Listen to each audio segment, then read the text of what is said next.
On the way to work, right here on Sports Radio The Ticket.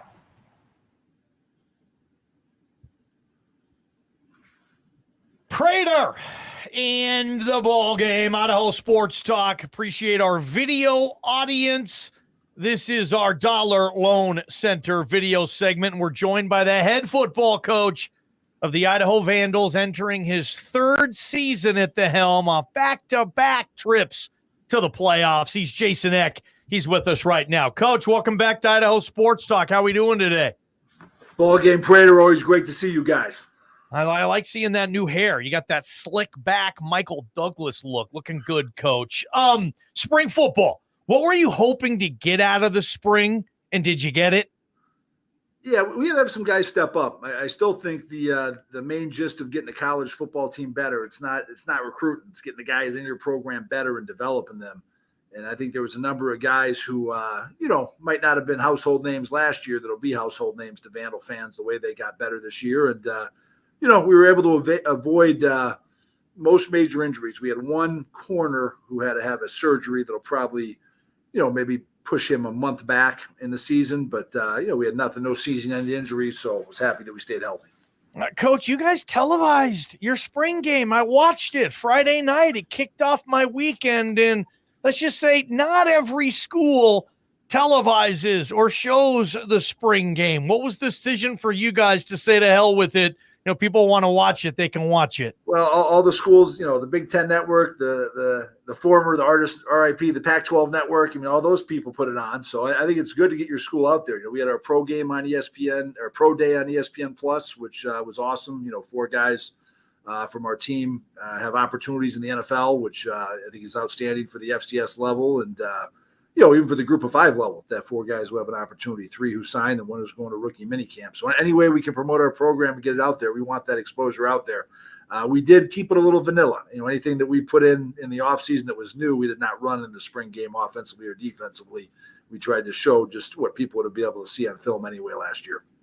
Jason Eck, the Idaho Vandals. We're talking a little football, a little spring football as we get ready for a new football season later on this fall. All right, Coach, just a 32,000-foot view of your spring camp. What was the most important thing for you to accomplish? And what's the number one thing that you didn't accomplish that's kind of bugging you right now? And I'm talking about the entire team and issues that you felt like you had, good and bad. Well, I think we're getting better at the line of scrimmage. I think our D-line made huge strides during the spring and is really stepping up. I thought our O-line made solid strides. I thought our tight ends made really good strides. We had a young guy. We had 2 older guys injured. Sometimes that's a blessing in disguise because we had a young freshman tight end who I think had a hell of a camp, Mason Minnie, who was one of our most improved players from Pacifica, Northern California. I thought our kickers also made a big step. We lost some really good specialists last year, but I think we really answered our punting and kicking situation this spring with guys who were on the team last year improving and stepping up. And then, probably the thing I'm most disappointed with, we really haven't had a third receiver step up. I think Jordan Dwyer and Mark Hamper kind of established themselves as being starters for us. And I think our third spot's wide open. And, this time of year, I think we can also, we got to get some guys better who had some injuries this year that held them back and see if they can improve in the fall. But I think that's also a position where we're going to, see who's available and see if we can add a piece late. Coach, you guys had, I think it was 5 starters that went to Power 5 schools, left you, if you include Oregon State, where you lost your starting quarterback last year. And it feels like when I talk to all my Vandal fans, it's, hey, what are we going to do? What are we going to do? So I'm going to ask you right now, you guys were rated pretty tough. What are you going to do? Hey, we're going to be fine because I'll tell you what, one, our guys who got to replace those guys, you don't have to live up and be those same guys, but you don't have that pressure on you to just replace a guy who went to those opportunities. But 2 years ago at this time, no one knew who Giovanni McCoy was. And Giovanni didn't have a great spring. Giovanni had the kind of spring where, we brought in a transfer at the end of spring to compete with him because we wasn't sure he was the guy. So, he worked hard and improved. And, we got guys on the team who are working hard to improve. So we're going to have guys who plug in there just fine. I think we can be better at running back where we lost Anthony Woods. I think some guys like Andrew Marshall have really stepped up at corner and played at a high level. So, when those guys leave, when good assistant coaches leaves, you try to find somebody even better to replace them with.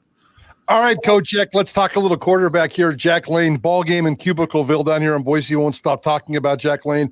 Says he's going to compete for the Heisman Trophy and all kinds of national championships. So I don't know where he's getting that kind of information from, but I would imagine Jack Lane's coming in pretty hot and pretty heavy and high expectations. Would you agree with that? Yeah, Jack had a great spring, and he did a great job, and he's firmly our starter. I think sometimes you set the bar a little high for yourself. He had the 6 touchdown passes in the first half of his only start last year.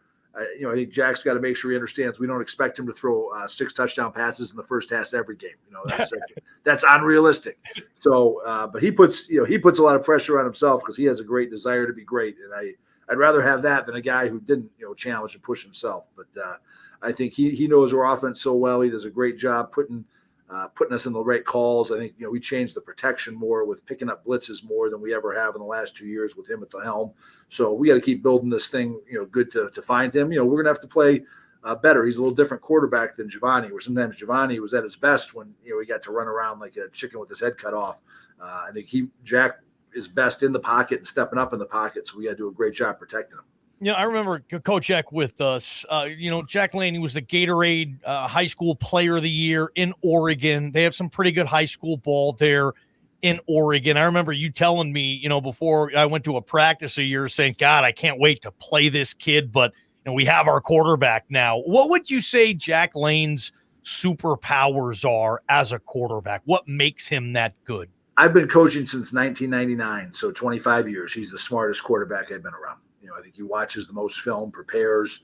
That's a little bit why he's so hard on himself, because he knows how hard he works at it. But he knows our system well. Like I said, he can get us. He could draw up how we're blocking every play. He can help the O-lineman by making calls. We're running a screen, and he's calling out for the O-line. If it's man or zone, he's calling that out for the receivers to help them know on their routes. So I think his mind is his number one weapon. He has a very good arm too, but his mind is his number one weapon.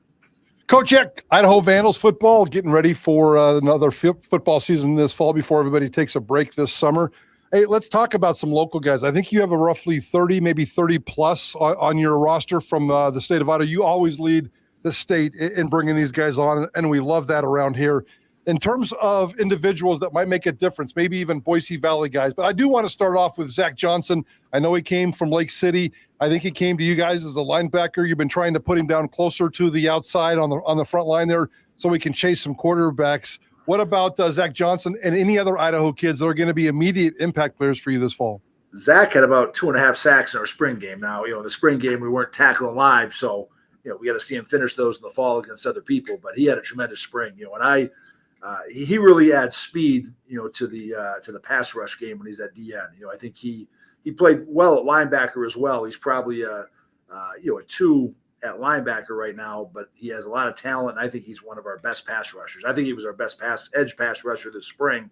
Now, saying that, Keyshawn James Newby was out, who led us in sacks last year. He'll be back in the fall. So I think he's a difference maker, and he's a guy. As I've talked with Dan Jackson, we got to get him on the field. We got to get him on the field, and it's a special thing when you can have a player get double-digit sacks. And I see Zach Johnson as a guy who sometime in his career is going to have. I'm not saying next year, but sometime in his career he can be a double-digit sack guy.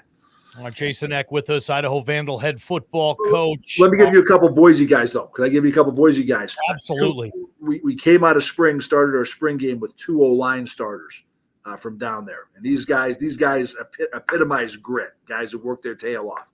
The first one, Logan Harris, he's been up here. He was here a year before we got here. So it's like his 7th semester on campus. And really his probably biggest role has been the PAT field goal team. But he's worked his tail off. He's from Centennial High School down there.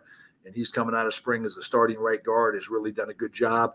And then Jack Foster from Bishop Kelly, who's he's going in. He'll be a 3rd-year player. So he'll be a redshirt sophomore. I think Logan's a redshirt junior next year. Jack has really worked hard to improve, has not played much in this first 2 years. But, Aiden Knappich was out at left tackle because he had a knee surgery. But Jack really came in. We thought he was our best tackle during spring ball. So I think we have kind of a luxury now of 3 tackles we feel really good about. So two Boise guys to watch there in a position that's very sweet to my heart, the O-line. Coach, Prater and I were talking yesterday, recapping the NFL draft, and the Mountain West, the conference we mainly cover, had only 2 players drafted. One of them was from Air Force. You know a little bit about the Mountain West. You went down and murder-faced the Wolfpack in Reno last year, and now you got another Mountain West team on your schedule this year.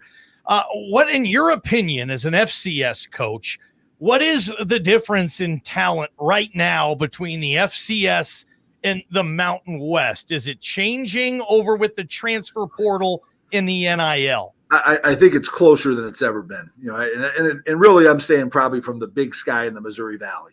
Again, there's some different FCS leagues. The Pioneer League doesn't have scholarships. The Ivy League doesn't have scholarships. Some of the HBCU programs aren't as strong. But, the best leagues, I feel, and in the FCS, particularly the Missouri Valley and Big Sky Conference, I think are really, very similar to the Group of Five leagues. And I do think, as I talk to Group of Five head coaches, I really think, we were probably, an anomaly and had probably one of the most team players who transferred to the Power, Five with five guys. Yeah. But the Group of Fives are getting hammered every year. I think there's getting more and more of those Group of Five guys because those are, they're proven FBS players. Our guys are proven Division I players, but them being a one notch up the totem pole in their mind, I think they're getting poached a little bit more. They're on TV a little bit more for people to see. So I think that's probably, I think NIL has probably hurt, Group of Five even more than it probably has hurt FCS, and it's still a factor in FCS. Coach Eck, let's talk about your schedule real quick. We always bring up the schedule as we get ready for a new season. And this year, obviously, you open up against Oregon and Wyoming. You play 4 of your first 5 games on the road. That's been an issue in the past. And you've always talked about maybe just getting down to one of these big Power 5 games. I don't know if Wyoming is considered that anymore. I think next year you got San Jose State and somebody else. And Wazoo. And then 26 is the year. That's right. That's right. A big year. We only have one, and we go to Utah, your boys. So there you go. There you go. Next year, you're also based on the way the schedule sits today, though. You're playing the first 3 games on the road. So how do we kind of tweak that so you have more early home games? And then I was going to ask you about getting down to that one Power 5, but that sounds like it will start in 2026. We're working towards that, which is good. And again, we got to we had 2 sellouts last year, and that's what you got to do. I mean, the teams that are doing that, it's a cost because, especially in the 11 game seasons, to get 6 home games, which you'd love to have, or 6 home games this year, which is, what Montana State, North Dakota State, and South Dakota State are doing. You got to have great attendance. You got to generate revenue through your home games so that replaces some of the money you get from a second buy game. So that's the key thing. It's our fans coming to games, continuing to have sellouts like we had 2 last year, and making these games profitable endeavors for the our athletic department, so we can continue to have more home games. And until then, we just got to get those home playoff games like last year and get some on the back end like when we got 2 last year. Former Big Sky Coach of the Year, Jason Eck, with us, Idaho Vandals. So, Johnny, you're giving out bad information. I've never been Big Sky Coach of the Year. So you didn't get Big Sky Coach of the Year. You could say future. You could say future, but you're don't say falsehoods. We're gonna fact check you like here now. Yeah, welcome to my world every single day, Coach. hey, let me pub one thing before any questions here. Okay, so I'm coming down doing some recruiting next week. And, speaking of the name, image, and likeness, we got some boosters who are trying to get involved and help us out with that. So a good friend of mine, Dave Tester, he's putting together a little organization, Nomads of the North. And we're going to have a little event down there that he's posted on, and I'm going to come to on Tuesday, May 7th from 5 to 7. It's at the Kiln out in Meridian. I don't know if you guys know that spot. I hope it's a really good spot. But any Vandal fans who want to come around and find out about it, I'll be there. Get to visit with you, and it's going to be a great event. So I figure I could plug something. Sometimes I hear people plug stuff on your show, so I thought I'd plug something. Coach, shoot me a text when you come down. I'll get out there and help support the fellow Vandals there. Great stuff. I'm glad you had a good spring. Man, I can't wait for football season to start. Appreciate your time as always, Coach Eck. Hey, thank you guys. V's up. V's up, Coach Eck, right there, Idaho Sports Talk. That interview, Vandal fans, if you didn't catch it now, will be on our YouTube channel and our app and website as we get a little later on in the evening. So good stuff there. Hey, basketball and football portals are going to close, transfer portals. How many athletes nationwide are currently in the transfer portal? Man, stay tuned for a ridiculous number on Prater and the Ballgame. This is Idaho Sports Talk with Prater and the Ballgame on 95.